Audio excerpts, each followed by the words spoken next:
जय हिंद दोस्तों। आप सभी को हमारी तरफ से गणतंत्र दिवस की ढेर सारी शुभकामनाएं दोस्तों। ठीक है, तो हम क्या देख रहे थे दोस्तों, ग्रामर में देख रहे थे, यानी हमारा क्या चल रहा था दोस्तों, ग्रामर चल रहा था। ठीक है, और उसमें व्याकरण में हम क्या देख रहे थे दोस्तों, वर्णमाला। क्या वर्णमाला देख रहे थे। और तो वर्णमाला का आज हम तीसरा वीडियो लेकर के आ चुके हैं। आपको बता दें कि हम इस पर पूरी हिंदी कंप्लीट कराने वाले हैं। ठीक, आज हमारा तीसरा पार्ट है। इस तरीके से पहले वर्णमाला, फिर हम शब्द पढ़ाएंगे, फिर वाक्य पढ़ाएंगे, इस तरह धीरे धीरे चलते रहेंगे। ठीक, एक एक चीज़ हम आपको पढ़ाएंगे और यकीन मानिएगा यह तीसरा पार्ट है। आज तक आपने अगर तीनों पार्ट देखे तो आपको पता चल गया होगा कि इससे अच्छा कहीं मिलने वाला भी नहीं है हिंदी के मामले में। ठीक, एक एक चीज़ हमने बारीकी से देखे हैं। तो देखिए हमने क्या देख लिया, पूरे स्वर देख लिए थे। ठीक, दो वीडियो में हमने पूरा वर्णमाला के बारे में देखा, फिर स्वर देख लिए। ठीक, आज हम बात करेंगे अयोगवाह। तो अयोगवाह क्या होता है इसके बारे में बात करेंगे। उसके पहले हम बता दें कि हमारा दूसरा चैनल है जिस पर हम हिंदी साहित्य का इतिहास चला रहे हैं। ठीक है, हिंदी साहित्य का इतिहास चला रहे हैं और इस पर हम पूरी हिंदी कंप्लीट करेंगे। तो दोनों के दोनों चैनल आपके लिए बहुत ही महत्वपूर्ण है। उसका नाम है ज्ञान RBL दोस्तों। ठीक है, तो अगर इच्छा है तो उसे भी सब्सक्राइब कर लेना। ठीक है, तो चलिए शुरू करते हैं आज का हम तीसरा वीडियो। देखिए पहले हमने क्या देखा, व्याकरण के बारे में देखा। ठीक है, दूसरे में हमने स्वर के बारे में देखा, पूरा स्वर कंप्लीट किया हमने। तो आज देखने वाले हैं अयोगवाह और उनसे कुछ संबंधित तथ्य के बारे में। तो चलिए शुरू करते हैं आज का ये वीडियो। तो आज हम देखने वाले हैं अयोगवाह क्या होता है। क्या दोस्तों, अयोगवाह क्या होता है। देखिए अयोगवाह का अर्थ क्या होता है। सबसे पहले ये देखेंगे कि योग न होने पर भी जो साथ रहे, अयोगवाह। जो अयोग ना होने पर, आ मतलब नहीं, योग मतलब योग है ना, वह मतलब वहन करने वाला ना। तो जो योग ना होने पर भी साथ रहे वही क्या है दोस्तों, अयोगवाह। देखिए अयोगवाह की जरूरत किस लिए पड़ी हम ये आपको बताएंगे, थोड़ा सा धैर्य रखिएगा। ठीक है, देखिए हम जब बचपन में पढ़ते थे तो हमें क्या सिखा दिया जाता था कि हमें 13 मात्राएं सिखा दी जाती थी, यानी स्वर कितने 13, मतलब अंक और आहा को भी इसी में शामिल करवा दिया जाता था। मगर जब हम अभी बड़े हो गए हैं थोड़ा सा, तो इनको हम अलग श्रेणी बना दिए। ठीक है, अंक और आहा को हमने अलग, यानी अनुसार और विसर्ग को अलग रख दिया है। ठीक, तो वो चीज़ हम देखने वाले हैं क्यों रखा गया। ठीक, क्यों रखा गया तो ये चीज़ें भी देखेंगे। तो अब याद रखेंगे एक चीज़, किसका स्टेटमेंट है, आचार्य किशोरीदास वाजपेयी जी का। किसका, आचार्य किशोरीदास वाजपेयी जी। इनके बारे में क्या कहते हैं, ये स्वर नहीं है और व्यंजनों की तरह ये स्वर के पूर्व नहीं है। ठीक है, देखिए ये स्वर नहीं है, पहली चीज तो ये स्वर नहीं होते कौन कौन से, अंक और आहा। ठीक है, स्वर नहीं है और व्यंजनों की तरह ये स्वरों के पूर्व नहीं पश्चात आते, मतलब जैसे व्यंजन जो है पूर्व आते हैं उनकी तरह ये पूर्व नहीं ये आते, ये पश्चात आते हैं, इसलिए व्यंजन भी नहीं है दोस्तों। इसलिए इन दोनों ध्वनियों को अयोगवाह कहा गया। तो किसने कहा, आचार्य किशोरीदास वाजपेयी ने इन्हें क्या बोल दिया है, अयोगवाह कह दिया दोस्तों। ठीक है, अब देखिए और दूसरा स्टेटमेंट देखिए, अंक और आहा, यानी जो अयोगवाह की बात कर रहे हैं कितने हैं, दो हैं। अंक और आहा ना तो स्वर होते हैं ना ही व्यंजन होते हैं, तो इसलिए इनको नपुंसक वर्ण कहते हैं। जैसे आप लोग देखते होंगे दोस्तों, हमारे समझ में तीन होते दोस्तों नपुंसक, आप लोग जानते हैं, ना तो स्त्री में होते हैं ना ही पुरुष में गिने जाते हैं, तो इसीलिए उनकी एक अलग श्रेणी बना दी गई है नपुंसक की। उसी प्रकार से आप समझ सकते हैं, ना तो ये स्वर में गिने जाते हैं ना ही व्यंजन में, इसलिए इनकी एक अलग कैटेगरी बना दी, क्या, नपुंसक वर्ण दोस्तों। ठीक है, तो किसने कहा था। ठीक, तो ये चीजें याद रखेंगे। ठीक, अब देखिए ये किसने कहा, तो धीरेन्द्र ने। अब समझ लीजिए किसने क्या कहा है इनको। ठीक है, तो देखिए इनको किशोरीदास वाजपेयी ने अयोगवाह वर्ण कहा तथा डॉक्टर धीरेन्द्र ने नपुंसक वर्ण कहा। ठीक है, तो याद रखेंगे इनकी संख्या कितनी है।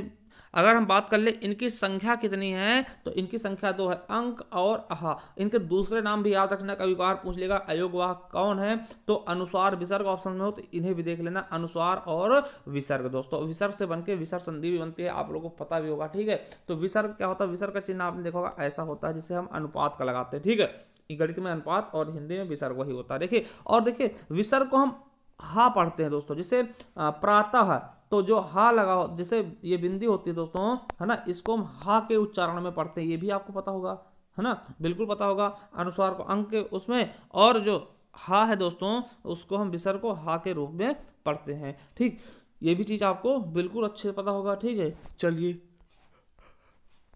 अब देखिए क्यों इनको हम ना तो स्वर मान है ना व्यंजन। देखिए बिल्कुल अच्छे देखिए, जैसे मान लिया हम अंक की बात करते हैं। अब देखिए ये संदीप, अब यहाँ मंदिर किस तरीके लिख सकते हैं, इस तरह से भी, इस तरह से भी। अब देखिए यहाँ पे जो मंदिर लिखा है अंक की बिंदी, ये हमें किसकी तरह लग रहा है, ये स्वर की तरह लग रहा, क्या स्वर की तरह लग रहा, तो भैया हम स्वर में गिन लेंगे। अब देखिए क्योंकि ये पंचमा अक्षर हमने यूज कर लिया, ठीक, और ये देखिए यहाँ पे ये जो अंक की बिंदी था इसे हमने ना के रूप में लिख लिया, यानी ये अब व्यंजन के रूप में काम कर रहा है। तो भैया हम खुद परेशान हो गए मतलब हम नहीं, मतलब किशोरीदास वाजपेयी और डॉक्टर धीरेन्द्र या फिर अन्य जो भी साहित्यकार थे वो परेशान हो गए, भैया इसको हम रखे कहाँ रखे, तो इसीलिए इनके लिए अलग से श्रेणी रख दी गई। संदीप, देखिए संदीप में क्या है, ये हमारा जो खुद का नाम है, इसमें इसने क्या किया है, ये स्वर की तरह यूज हो रहा और यहाँ पे व्यंजन की तरह यूज कर दिया, ठीक, पंचमा अक्षर ये वाला, ठीक, तो ये भी दिक्कत वाली बात हो गई। कंठ में क्या हुआ दोस्तों, यहाँ क्या है अंक की बिंदी, तो यहाँ पे क्या उसको क्या कर दिया गया, ये आपका स्वर की तरह यूज हो रहा है यहाँ वाला, और ये व्यंजन की तरह यूज हो रहा है। इसी तरीके से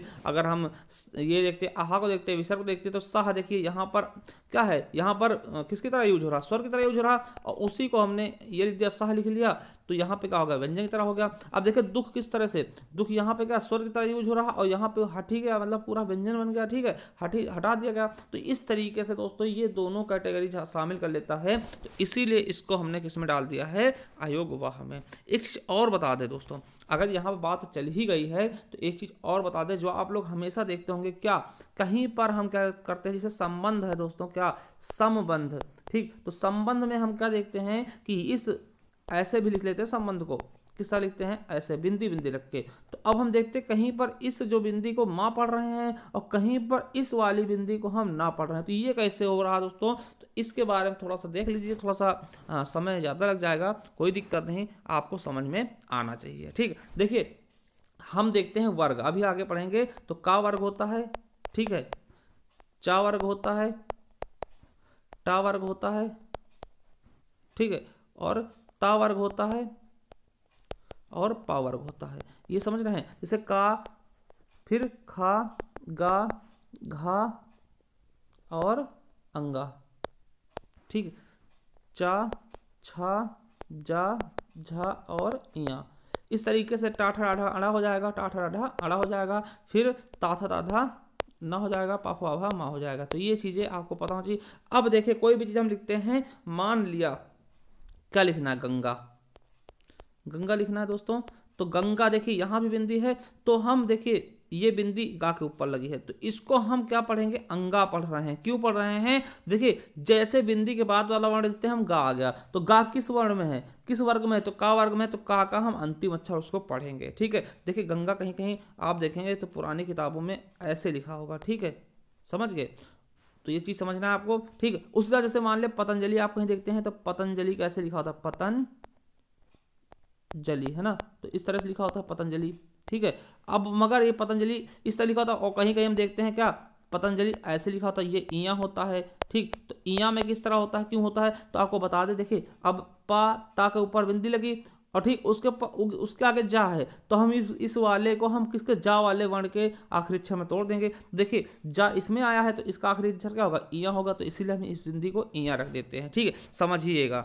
अब जैसे संबंध है, क्या संबंध है, संबंध कैसे लिखेंगे, संबंध। अब देखिए हमने देखा इस वाले बिंदु क्या लिखा, इसके हम तुरंत बाद वाला अक्षर देखे बा, तो बा किस वर्ण में आता, पा फा बा भा मा, तो इस वाले को हम क्या लिख देंगे, माँ लिख देंगे। चलिए लिख लेते हैं, माँ लिख दिया, ठीक है। अब देखिए ये बा है तो बा लिख लेते हैं, ठीक है। अब देखिए इसके बाद वाले बा पे बिंदी लगी, बिंदी के बाद वाला वर्ण देखेंगे धा है, तो इसमें क्या है, ता था दाधा ना, तो धा वाले में क्या आता है, आखिरी अक्षर क्या, ना आ रहा है, तो इसको हम ना लिख देंगे, क्या, संबंध, ठीक, इस तरीके से।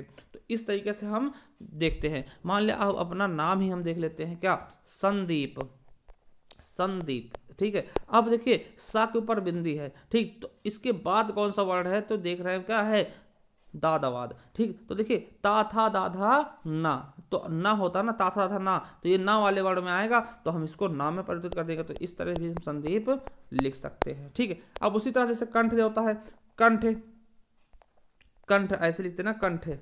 अब देखिए इसको हम क्या लिखेंगे, तो इसको अड़ा लिखेंगे, क्यों लिखेंगे, देखिए क्योंकि का के ऊपर बिंदी लगे, तो बिंदी के जस्ट बाद कौन सा है, ठा ठठेरा है, तो टा ठा डा ढा अड़ा, इसका अड़ा होता है, इसलिए हम इस बिंदी को क्या लिख देंगे, कंठ। तो आपने देखा होगा ऐसे भी कंठ लिखा होता। तो ये 5 अक्षर होते हैं, ठीक है, जिनका हम बिंदी का उच्चारण किसमें करते हैं, अंगा, जैसे गंगा हमने अंगा में कर दिया, ठीक है। और इया में जैसे पतंजलि कर दिया, है ना, और फिर अड़ा में कंठ में कर दिया, और संबंध में ना में कर दिया, या संदीप में ना में कर दिया, और माँ में भी कर दिया संबंध में। ठीक, तो इस तरीके से आप लोग समझिएगा। तो थोड़ा सा टाइम आपका ले लिया, कोई दिक्कत नहीं, आपको कुछ समझा दिया है, यही बहुत बड़ी बात है। ठीक है, चलिए आगे देखते हैं, नेक्स्ट चीज़ देखते हैं। ठीक है, हमने देख लिया क्या, अयोगवाह देख लिया।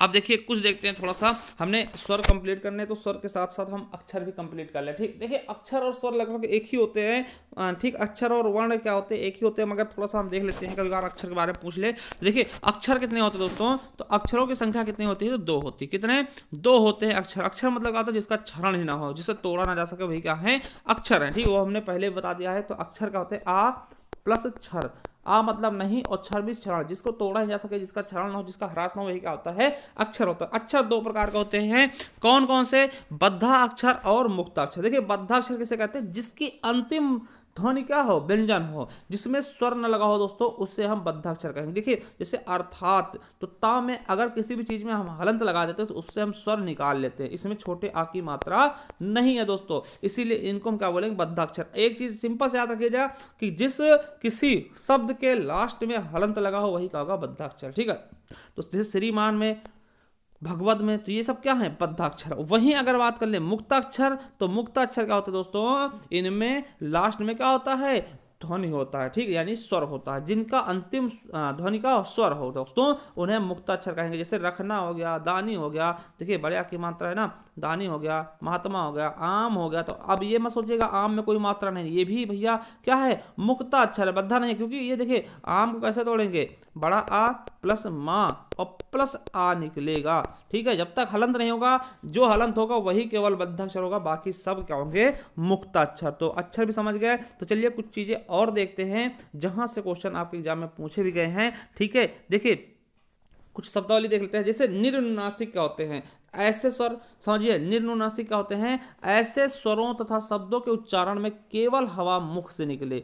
आप याद रखेंगे, पूछा जाएगा मुख से निकलने वाले शब्दों क्या बोलते हैं, तो निर्नुनासिक बोलते हैं। जैसे आ से लेकर के ये पूरे, है ना, और इनके अलावा क्या हो जाएगा दोस्तों, इधर उधर कभी अभी। अब देखिए इनमें कहीं बिंदी बिंदी नहीं लगी, इसलिए ये कहा जाते हैं सब निर्नुनासिक हो जाते हैं। उसके बाद देखते हैं अनुनासिक। अनुनासिक क्या होता है दोस्तों, ऐसे शब्द, स्वरों या शब्दों के उच्चारण से हमें क्या, जो हवा होती है दोस्तों, नाक और मुख। देखिए निर्नुनासिक में कहीं से भी नहीं निकलेगी, ठीक है, केवल केवल मुंह से निकलेगी। और अनुनासिक में क्या होगा, नाक और मुख दोनों से निकलेगी। जैसे हो गया, देखिए ये वाले चीज है ना, जो चंद्रबिंदी होती है दोस्तों, ये वाले है ना, तो ऐसी चीजें क्या होती हैं, सबकी सब अनुनासिक होती है। तो याद रखें, गांव हो गया, दांत हो गया, आंख हो गया, और ये तद्भव शब्द हो जाते हैं। जब भी कभी ये चिन्ह लगेगा, ये तद्भव शब्दों को रिप्रेजेंट करता है, इसीलिए तत्सम और तद्भव पहचानने में बहुत ज्यादा योगदान ये करेगा आपके। ठीक है, चलिए अब एक होता है अनुसार, जो कि हमने देख लिया है। अनुसार क्या होता है, ये अनुसार और विसर्ग क्या होते हैं, आपके अयोगवाह होते हैं। तो ऐसे स्वरों में, अनुसार में क्या होता है, नाक से निकलता है। तो ऐसे स्वरों या शब्दों के उच्चारण में हवा केवल और केवल किससे निकलती है, नाक से। तो उन्हें क्या बोलते हैं, हम अनुस्वार बोलते हैं। जैसे अंक हो गया, इसको हम बोलते ही हैं, अंगूर हो गया, कंकड़ हो गया, तो इस तरीके से हम इनको अनुस्वार बोलते हैं। तो 3 चीजें हमने देखी। पहली चीज क्या, निर्नुनासिक, समझिएगा निर्नुनासिक। निर्नुनासिक में क्या होगा, मुख से निकलेगा, मुंह से हवा निकलेगी। ठीक है, अनुनासिक में क्या होगा, अनुनासिक में क्या होगा दोस्तों, मुंह और नाक दोनों से निकलेगी। और अनुसार में क्या होगा, केवल और केवल कहाँ से निकलेगी, हवा नाक से निकलेगी। तो ये चीजें आपको बहुत ही ज्यादा मतलब कि फायदा करने वाली थी। अब देखिए नासिक व्यंजन, ऐसे व्यंजन जिनका उच्चारण केवल हम नाक से होता है। अब देखिए नासिक व्यंजन क्या होते हैं, ऐसे व्यंजन जिनका उच्चारण हम नाक से करते हैं, और इन्हें हम नासिक के व्यंजन कहते हैं। और इनको ही पंचमाक्षर बोलते हैं दोस्तों। और इन्हीं का यूज किया था, जो हम संबंध में क्या, माँ कहीं पर बिंदी को माँ यूज करते हैं, कहीं पर ना, वो हमने पहले बता दिया, यहाँ बताना था हमें, कोई दिक्कत नहीं, आपने सीख लिया, बहुत अच्छी बात है। तो इनकी संख्या कितनी होती है, नासिक की संख्या कितनी होगी, 5 होगी। ये अंतिम अक्षर होते हैं, का वर्ग, चा वर्ग, टा वर्ग, ता वर्ग, पा वर्ग के अंतिम अक्षर, यानी अंगा, इया, अड़ा, ना और मा। तो ये याद रखिए, इनको हम नासिक बोलते हैं दोस्तों। इनके लिए भी नाक की जरूरत पड़ती है, जैसे कि अनुस्वार के लिए हम केवल नाक से यूज करते हैं बोलने के लिए, उसी प्रकार से इनको भी हम नाक से ही बोलते हैं। और इन्हें नासिक के व्यंजन या पंचमा अक्षर कहते हैं। क्योंकि पंचमा अक्षर क्या होता है, क्योंकि ये 5वें अक्षर होते हैं हर एक कैटेगरी, 5वें अक्षर। जैसे का देखते हैं, का, खा, गा, घा और अंगा। तो पंचमा अक्षर कहीं अलग से नहीं निकला, देखिए 1 2 3 4 5, पांचवें नंबर पे, इसलिए इसको पंचमा अक्षर कह देते हैं दोस्तों। ठीक है, अब देखते हैं स्वरों का उच्चारण स्थान। तो सभी स्वरों का हम उच्चारण स्थान देख लेंगे और इनका हम लास्ट में, सब जब वीडियो समाप्त हो जाएगा पूरा, ठीक है, तब इनके हम लास्ट में इकट्ठे देख लेंगे, एक ट्रिक से देख लेंगे किस प्रकार से आप याद कर सकते हैं। मगर हमारा कर्तव्य है कि एक एक चीज करवाते जाए, कोई चीज छूटने न पाए। देखिए कंठ से पूछ ले तो उच्चारण स्थान क्या होता है, आ, बड़ा आ और आहा का, है ना, अकु विसर्जनी नाम कंठा। तो आप छोटा आ, बड़ा आ और आ, जितने भी आ से बन रहे हैं दोस्तों, देखिए छोटा आ, बड़ा आ और आहा, है ना, तो ये क्या है, विसर्ग जिसको बोल रहे हैं, तो ये सब क्या है, कंठ है। वही तालब की बात करते हैं दोस्तों, तो इच जैसा नाम तालब आप जानते होंगे, नहीं जानते बिल्कुल सही, हम बाद में बता देंगे। तालब से कौन से होंगे, छोटी ई, बड़ी ई। वही मूर्धन्य का केवल और केवल री होता है, ऋषि कैसे होता है, मूर्धन्य दोस्तों। ठीक है, देखिए कंठ से बोले जाएंगे तो कंठ हो जाएंगे, तालु से बोले तालब हो जाएंगे, और मूर्धन से बोले जाएंगे, मूर्धा जो होता है ना ऊपर हिस्सा, तो वहां लड़के जब आता है नीचे तो उसको हम क्या बोलते हैं, मूर्धन्य बोलते हैं। होस्ट से कौन से बोले जाएंगे, तो ऊ, बड़ा ऊ, छोटा ऊ, है ना। कंठ तालब का होते हैं ए आए।